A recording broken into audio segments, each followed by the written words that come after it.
PAP.fr, première plateforme immobilière sans commission, présente Sud Radio, on parle IMO. Votre rendez-vous 100% immobilier comme tous les samedis sur Sud Radio en compagnie de Marc Ezrati. Bonjour à vous Marc. Bonjour Jean-Marie, bonjour à tous. Aujourd'hui on va parler de logement intergénérationnel. On va vous présenter les maisons de Marianne notamment. Mais tout de suite, place au journal. Big Mat, les bâtisseurs ont leur maison, présente Sud Radio, on parle IMO, le journal. Les dernières informations de l'immobilier, les informations de la semaine, on démarre ce journal avec une étude qui démontrerait, Marc, que l'isolation des passoires thermiques ne serait plus efficace après simplement 2 ans. Et c'est le résultat d'une étude menée par des chercheurs de l'université de Cambridge sur plus de 55 000 logements en Angleterre et au Pays de Galles, qui montre que les effets d'une rénovation énergétique ont une durée très limitée. Selon l'étude, l'isolation des murs génère une réduction de la consommation de gaz de près de 7% au cours de la première année. Lors de la seconde année, elle n'est plus que d'à peine 3%, puis au bout de 4 ans, les économies d'énergie deviennent quasi nulles. Et ça en dit long, d'ailleurs, le démarchage téléphonique a de beaux jours devant lui, du coup, exactement. Ça va continuer.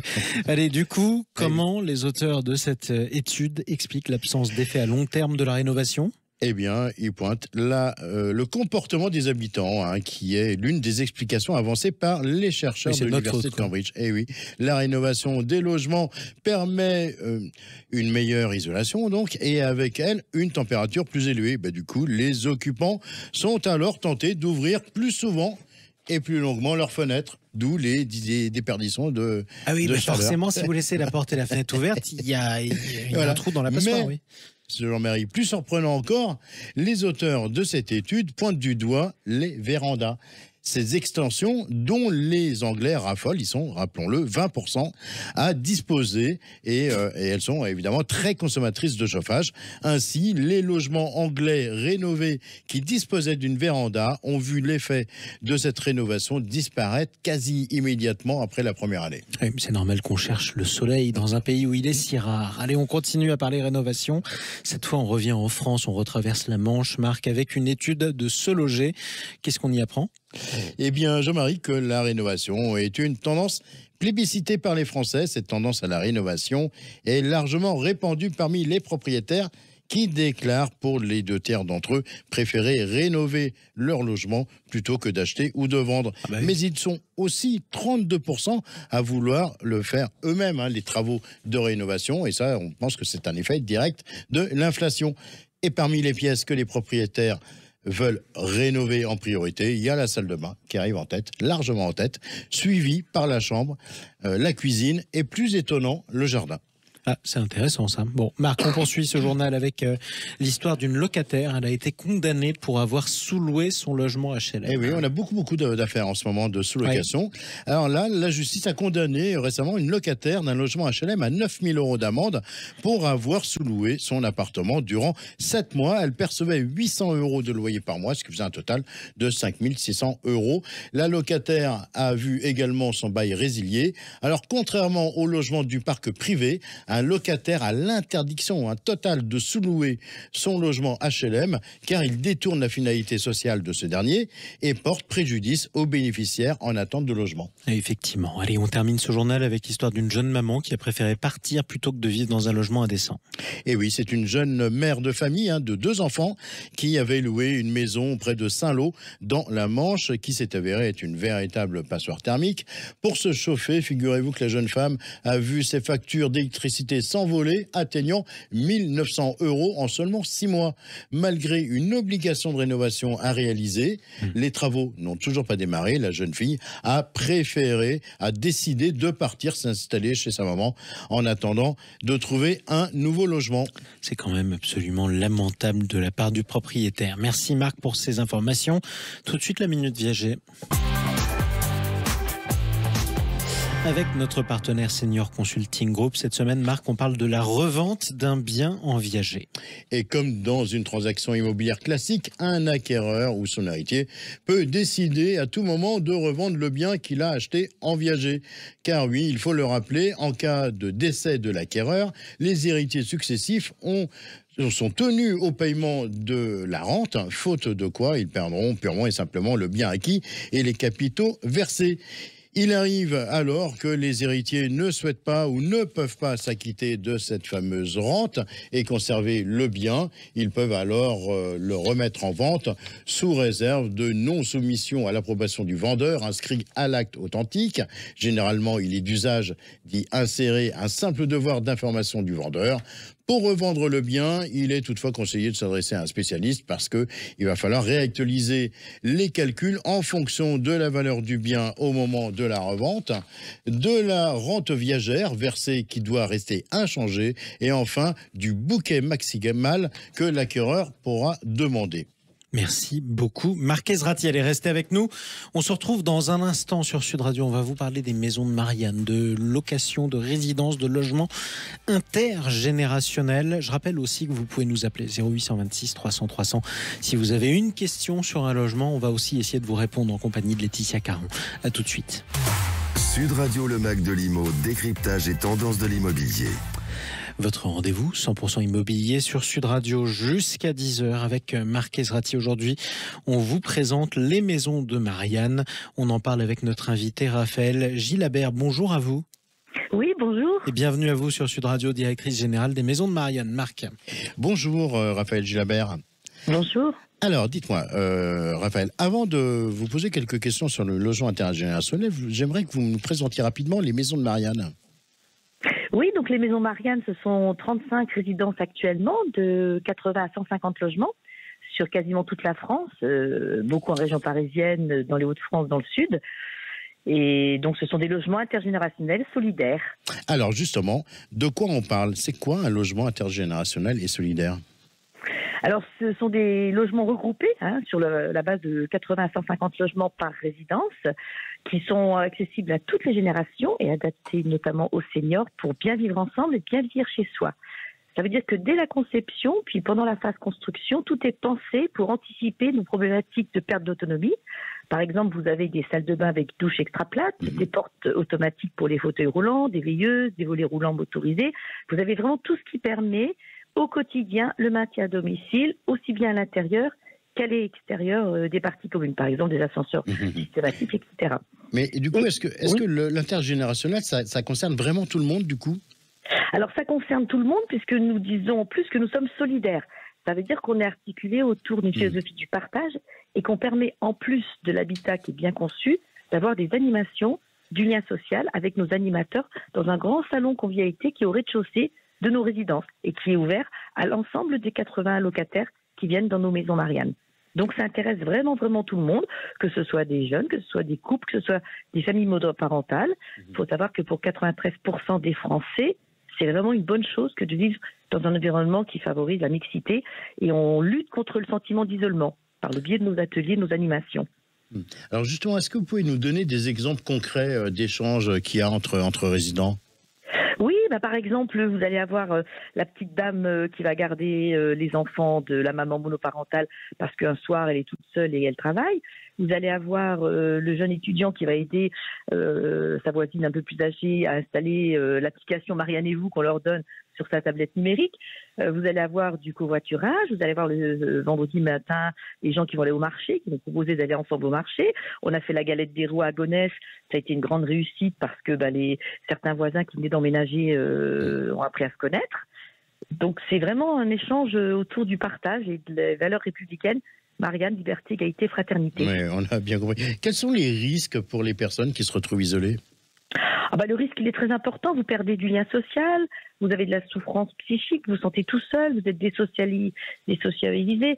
Donc, vous tombez même dans la dépression. Vous avez 14% des Français âgés de 15 ans et plus qui seraient en situation d'isolement. C'est quand même la Fondation de France qui dit ça, donc c'est important. Donc, nous, on leur remet dans une dynamique positive et on leur dit, venez participer à nos ateliers, à nos animations, à nos sorties, devenez voisins, échangez, partagez. C'est vraiment des choses importantes en ce moment. Mais du coup, comment on s'assure que les résidents ils ne s'isolent pas d'eux-mêmes ? Alors, c'est tout le travail de nos animateurs, nos coordinateurs, qui vont les rencontrer. Nous accueillons chaque locataire quand il rentre dans son logement. On organise beaucoup de temps festifs, les cafés papotes, c'est ouvert à tous. Nous avons une tisanerie dans le salon convivialité, c'est vitré. Donc, chacun, quand il rentre dans son logement, il passe devant ce grand salon, il voit qu'il y a du monde, il voit qu'il y a des enfants, il voit qu'il y a des jeux de société, il voit qu'il y a la grande télé où on regarde des matchs de foot ensemble. Donc c'est tout ça qui permet que les gens ne s'isolent pas peu à peu, ils se disent qu'est-ce qui se passe, ils toquent, ils rentrent, ils prennent un café, et c'est la bonne ambiance qui peu à peu va se créer dans la résidence. Et au-delà des murs de la résidence, comment on lutte contre l'isolement ? Alors au-delà, nous avons prévu que notre salon il soit accessible à tout le public, donc notamment aux voisins, et aussi au club senior de la ville, et aussi aux familles de nos résidents.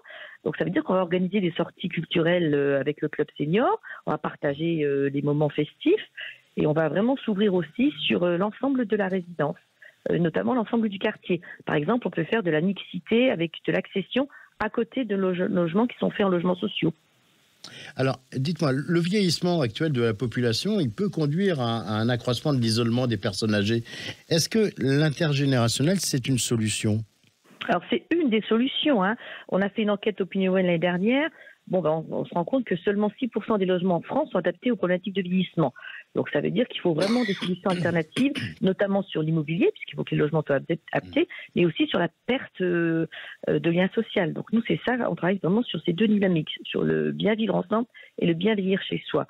Donc, ça permet non seulement que nos seniors puissent encore avoir un avenir, parce qu'eux-mêmes vont devenir, ils vont faire la transmission de savoir, ils vont animer nos ateliers, donc ça c'est un vrai plus, donc ils se sentent encore utiles à la société. Et ça, du coup, ça repousse aussi ce sentiment d'inutilité qui est très néfaste pour tout le monde.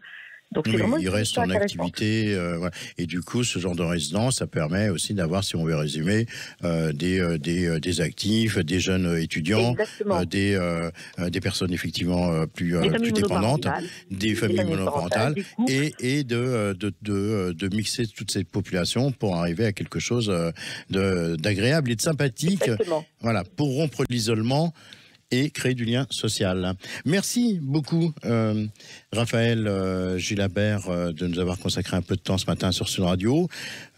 Et puis merci d'avoir présenté merci pour cet engagement. Les Maisons de Marianne. C'est une sacrée belle initiative. On était ravis d'en parler sur Sud Radio. Tout de suite, le témoin de la semaine. Sud Radio, on parle IMO, le témoin de la semaine. C'est une autre forme d'engagement qu'on vous présente sur Sud Radio tout de suite, puisqu'on parle d'un engagement d'une conseillère immobilière envers les personnes qui sont notamment sourdes. Marc Ezrati. Eh oui, bonjour Magali Péderancino. Bonjour Marc. Alors Magali, vous êtes conseillère immobilier chez Remax à Compiègne, dans l'Oise.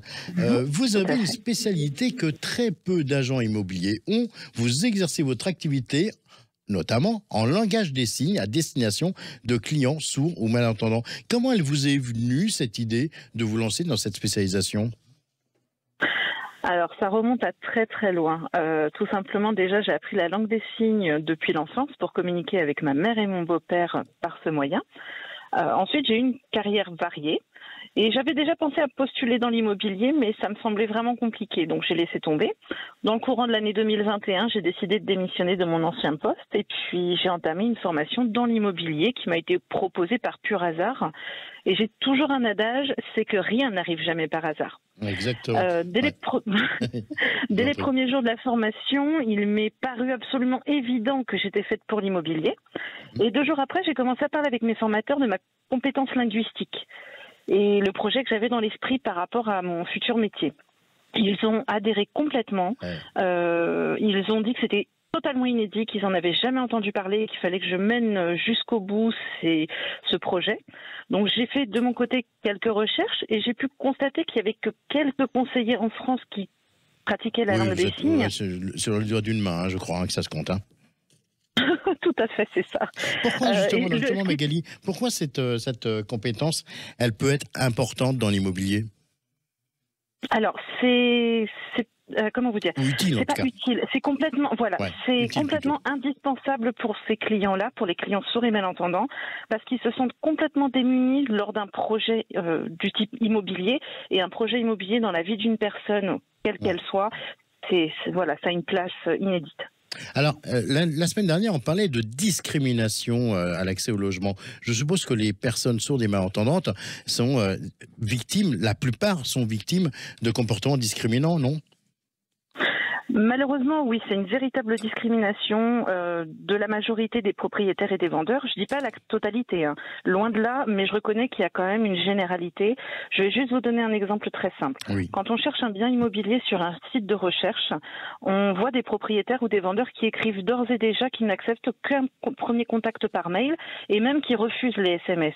Et c'est là où ça devient complètement compliqué et ardu. Les sourds ne peuvent utiliser que ce moyen de communication. Et quand ils écrivent, c'est comme s'ils le signaient. Alors moi, j'appelle ça un anglicisme de la langue française, de la langue des signes française. Tout simplement, ils vont écrire tel qu'ils reproduisent une phrase en langue des signes. C'est des mots qui sont inversés, un français qui n'est pas correct. Et c'est là où les propriétaires et vendeurs vont se méfier en pensant que ce sont des étrangers. Alors que c'est pas du tout le cas. Alors que c'est des sourds et malentendants. Est-ce que vous avez beaucoup de demandes d'accompagnement, Magali, de personnes qui seraient atteintes de cet handicap? Tout à fait. Alors, je suis appelée 7 jours sur 7. Je ne vais pas vous dire 24 heures sur 24, mais parfois ça va jusque tard dans la soirée. J'ai des contacts pour des estimations, pour des ventes ou des biens à rechercher. Il y a aussi dans la location, justement. Là, actuellement, j'échange avec un couple de l'Isère qui souhaitent vendre leur maison et que je leur trouve une maison dans une autre région. Donc, ce matin, j'ai fait un point avec mon responsable sur la mise en œuvre de cette vente et de cette recherche. Et demain soir, je les contacte pour qu'on puisse mettre tout ça en place et les conditions. Finalement, cette spécialisation, ça vous a donné un sens inédit à votre carrière. Il y a du lien, de l'humain. Qu'est-ce que vous avez comment vous le vivez aujourd'hui ? Alors aujourd'hui, d'exercer ce métier auprès de tout client, qu'il soit entendant ou sourd, mais vraiment au niveau des sourds, je retrouve un épanouissement que je n'avais pas du tout dans mon précédent travail. Je retrouve l'épanouissement que j'avais lorsque j'aidais mes parents et leurs amis les plus proches quand ils en avaient besoin. Je me sens vraiment bien, je me sens heureuse et surtout je me sens reconnaissante envers les personnes qui m'accordent leur confiance. Ça, hein, voilà. Oui, tout à fait. Ces gens-là sont reconnaissants également. Et nous aussi d'ailleurs, hein, on est très très agréablement surpris par ce témoignage parce que des gens comme vous, il en faut un petit peu plus, je pense, dans ce secteur. Merci à vous, Magali Pederancino. Et continuez. Merci beaucoup. Bon courage, en tout cas, pour votre combat. C'est vrai pour tous Oui. ceux qui pourront, en tout cas, bien s'offrir vos services. Merci à vous d'être intervenu sur Sud Radio. Allez, restez avec nous. Votre rendez-vous 100% immobilier sur Sud Radio. Dans un instant, on se retrouve avec Laetitia Caron, 0826 300 300. Vous avez un problème, vous avez une question à poser, mais ça tombe bien. On est là pour y répondre sur l'immobilier. À tout de suite. PAP.fr, première plateforme immobilière sans commission présente. Sud Radio, on parle immo. Votre rendez-vous 100% immobilier sur Sud Radio en compagnie de Marc Ezrati. On est ensemble jusqu'à 10h. On est avec Laetitia Caron, directrice générale du groupe particulier à particulier, PAP.fr. Bonjour à vous Laetitia. Bonjour Jean-Marie. 0826 300 300. C'est le numéro que vous composez d'ailleurs toute la semaine. Vous pouvez nous laisser vos messages quand vous avez une question à nous poser ou alors un problème à résoudre en matière d'immobilier. On est là pour vous répondre. Aujourd'hui, on accueille Lisa. Bonjour à vous Lisa. Bonjour. Et bienvenue sur Sud Radio. Marc. Bonjour Lisa. Qu'est-ce qui nous vaut votre appel ce matin ? Alors voilà, je suis très embêtée et j'ai une grosse interrogation. J'ai visité un appartement sur lequel j'ai vraiment un intérêt et je souhaite faire une proposition. Donc je n'ai toujours pas signé de compromis et j'ai découvert en fait en discutant avec le propriétaire qu'il y avait un ravalement qui avait été voté en assemblée générale. Et donc, je voulais savoir si je suis susceptible de payer les frais de ravalement qui sont quand même assez importants ou si c'est le propriétaire qui va les régler. Eh bien, on va poser la question à Laetitia. Elle est intéressante, la question de Lisa. Oui, Marc, en effet. Bonjour Lisa. Bonjour. C'est vrai que c'est une question qui est assez fréquente et parce que malheureusement, quand on achète en copropriété, c'est fréquent qu'il y ait des travaux en cours, votés, etc. Et c'est une question du coup qui inquiète évidemment légitimement les acheteurs. Donc oui, c'est très intéressant. Alors justement, Lisa nous parle d'un ravalement. Un ravalement, on sait que c'est cher. Est-ce que ça va lui incomber si elle achète l'appartement ? Bon, alors déjà, ce qu'il faut vous dire, Lisa, c'est que ce cas, il est répandu, comme je l'ai dit, et du coup, la loi précise un certain nombre de points pour que la règle soit claire pour tous. La règle, elle est simple à comprendre. Les travaux sont dus par celui qui est le copropriétaire au moment où les appels de fonds sont à régler. Je précise qu'en général, sur des gros travaux comme un ravalement, comme le montant des travaux évidemment est assez élevé, il n'est pas appelé en une seule fois, il est appelé en plusieurs échéances. Et donc du coup, eh bien, le vendeur doit payer les sommes qui sont appelées jusqu'au moment où la vente est notifiée au syndic par le notaire, c'est-à-dire juste après la vente. Et l'acheteur, lui, doit payer les sommes qui seraient exigées après la vente, c'est-à-dire à partir du moment où les appels de fonds lui sont adressés. Donc Laetitia, ça veut dire que ce n'est pas forcément celui qui a voté les travaux qui les paie. Alors, c'est vrai que cette répartition, elle ne tient pas compte de qui a voté les travaux. Elle considère que c'est celui qui est propriétaire au moment de l'appel de fonds qui doit payer, comme je l'ai dit. Et donc, c'est vrai que ça peut conduire l'acheteur à supporter le prix de travaux qui ont été votés en assemblée générale par le vendeur avant la vente. C'est d'ailleurs pour ça que quand on achète un appartement en copropriété, il est obligatoire de fournir un certain nombre de documents qui vont permettre à l'acheteur de connaître précisément la situation de la copro, pour savoir à quoi il s'engage, évidemment, et quelles charges il aura à payer.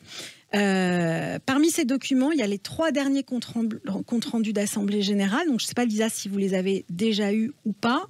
Mais sur ces comptes rendus d'Assemblée Générale, il y a notamment des infos sur les travaux, éventuellement les procédures en cours, etc. En tout cas, c'est hyper important pour l'acheteur d'obtenir ces documents pour savoir ce qui va se passer. Après, je vous rassure, pour ceux qui je fais une aparté pour ceux qui ne l'auraient pas au moment où ils arrivent chez le notaire, de toute façon, va les demander ces documents au moment de la signature du compromis. Et donc, ça évite les mauvaises surprises potentiellement aux acheteurs. Lisa, je reviens à votre cas particulier. Est-ce que le propriétaire vous a donné des informations sur l'avancée de l'appel de fonds dans les échanges que vous avez eus avec lui ? Non, pas du tout. Non. Là, j'ai aucune information sur les appels de fonds. Il m'a rien communiqué. Du coup, ça vous inspire quoi, Laetitia ? Alors, moi, ce que ça m'inspire, les travaux, vous m'avez dit, vont démarrer quand ? En avril, je crois que c'est ce que vous avez dit, Lisa. C'est ça.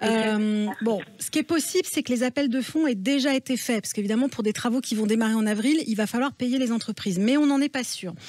Ces infos, vous les aurez dans tous les cas lors de la signature du compromis. Le notaire va demander au syndic un document qu'on appelle le pré-état daté, dans lequel il y aura le montant des charges exceptionnelles éventuellement qui vous incombent et leur répartition. Ça va vous permettre de savoir clairement ce que vous aurez à payer ou pas. Et d'ailleurs, je précise que ce document, il va aussi préciser le montant des charges courantes, s'il y a des impayés sur la copro. Voilà, donc ça vous permet de savoir vraiment où vous mettez les pieds avant de vous engager définitivement. Mais Laetitia, si j'ai bien compris, il est possible que les appels de fonds pour ces travaux ne soient pas terminés. Dans ce cas, Lisa devra bien payer une partie des travaux. Alors en effet, Marc, mais sans savoir précisément la répartition des appels de fonds, là, je ne peux pas dire aujourd'hui, Lisa, je ne peux pas vous dire ce que vous aurez à payer ou pas. Ce que je vous recommande, c'est d'en discuter là, vraiment, dès à présent avec le propriétaire de l'appartement. Ça vous évitera d'avoir une surprise le jour de la signature chez le notaire. Et éventuellement, ça vous permettra de renégocier avant la signature, puisque là, il faut vraiment qu'il vous donne la répartition et qu'il vous dise s'il reste ou pas des échéances à payer. Ça vous permettra éventuellement de rediscuter le prix. Donc, soit vous lui demandez de diminuer le prix de vente, soit vous lui demandez de vous rembourser les sommes qui seront appelées après la vente. Et dans ce cas-là, vous pourrez tout à fait discuter avec lui avant la signature chez le notaire. Ok. Ça vous rassure Lisa, un petit peu ? qu'est-ce que vous en pensez ? C'est très clair, non, ça me rassure. Je vais de ce pas contacter le propriétaire pour avoir effectivement les appels de fonds, savoir s'il a tout réglé ou si je vais avoir une partie potentiellement à ma charge. Mais en tout cas, c'est très clair. Je vous remercie infiniment pour toutes ces réponses. Bon, ça fait partie des mauvaises surprises, effectivement, qu'on peut avoir. Bon, on espère que vous allez vous en sortir à peu près. La bonne nouvelle, au moins, c'est que dans 2 ou 3 ans, votre immeuble sera nickel. C'est déjà ça. Je suis pas sûr que vous aviez signé pour ça. Beau, je vous confirme. Exactement, plus blanc que blanc. Merci beaucoup, Lisa. Bon courage. Vous tous qui nous écoutez d'ailleurs. 0826 300 300 comme Lisa, vous avez une question comme celle-ci, eh bien vous nous appelez, vous la posez, puis Laetitia Caron vous répond tout de suite. Allez, des cartes postales. Sud Radio, on parle IMO, les biens coup de cœur.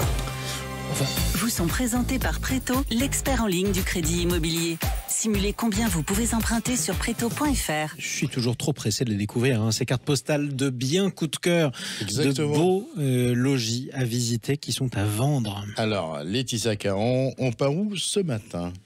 Cette semaine, je vous emmène dans une ville qui est très chère à mon cœur, je ne vais pas le cacher. On va à Toulon, dans le Var. Et plus précisément, on va dans le quartier de la Serinette. C'est un très joli quartier résidentiel qui est assez proche de la mer. Il y a tous les commerces, les écoles, les transports. On est à 5 minutes des plages. Je ne sais pas si vous connaissez les plages de 5 Toulon. minutes à pied 5 minutes en voiture. Ouais, on va Mais on se gare très facilement aux plages du Mourillon. Il y a un très grand parking, donc on peut se garer très facilement. Et on n'est pas loin non plus des anses de Méjean et des anses de Magot. On peut aller en vélo, c'est très sympa. C'est très sympa. Très joli quartier. Moi qui connais aussi Toulon, je peux vous assurer que c'est un très beau secteur, très bon secteur. Et on y trouve quoi du coup? Alors, je vous propose un appartement de 3 pièces, 60 mètres carrés. C'est un appart qui est lumineux, exposé plein sud, qui a une vue magnifique dégagée sur, j'allais dire, toute la ville de Toulon. Qui a vraiment 360 degrés à couper le souffle. Je pas complètement à 360 degrés, Marc, mais en tout cas, une jolie vue dégagée. Un beau panorama. Ouais, très joli. C'est au 2e étage sur 4. C'est une résidence fermée, sécurisée. Il y a un grand séjour avec balcon, une cuisine équipée qui est séparée. Il y a 2 belles chambres, une salle d'eau et surtout un grand balcon qui donne sur la verdure. Là, on peut mettre une table, des chaises longues. Presque les cigales déjà dans les oreilles. Voilà, il y a un joli store qui protège du soleil. Bref, c'est vraiment, ce balcon, c'est vraiment une pièce en plus et il est très très chouette. Formidable. On est à quel prix sur ce bien? On est à 280 000 €. Ça fait 4 300 € du mètre carré. C'est bien placé pour le secteur. Je vous encourage d'ailleurs à aller découvrir. C'est un appartement donc qu'on a sur PAP évidemment, mais sur lequel il y a une visite virtuelle. Donc en plus, vous pouvez faire une première visite en ligne. Et c'est vraiment un appartement très sympa. Merci beaucoup Laetitia Caron. On va rejoindre Perrine Gautron. Bonjour. Bonjour Perrine, directrice du réseau Les Villas. Alors, avec vous, on part sur le bassin d'Arcachon. Et là, je crois que vous allez faire plaisir à Jean-Marie parce que vous avez déniché une superbe maison en bois. Exactement, c'est une villa typique du bassin. Alors, soit pour une résidence secondaire ou alors pour y vivre toute l'année. Cette magnifique maison dispose de 260 mètres carrés habitables avec un jacuzzi, un sauna, rien que ça. Ah oui. Ouais, effectivement. Et à l'intérieur, on y trouve quoi en dehors du jacuzzi et de la piscine? Alors, vous avez une somptueuse pièce de vie. Vous avez 5 suites au cœur d'un beau jardin de 1400 mètres carrés. Ah oui. Oui. Et il y a un salon cathédrale. Ou en tout cas, moi, j'ai l'impression que j'ai vu les photos à l'avance. J'ai eu l'impression d'être dans un ranch. C'est un petit peu cette impression-là, oui, effectivement. C'est pour ça que je dis aussi, c'est typique. En tout cas, c'est une maison en bois. Donc, voilà, c'est une maison très, très, très agréable. Elle est à quel prix, cette maison?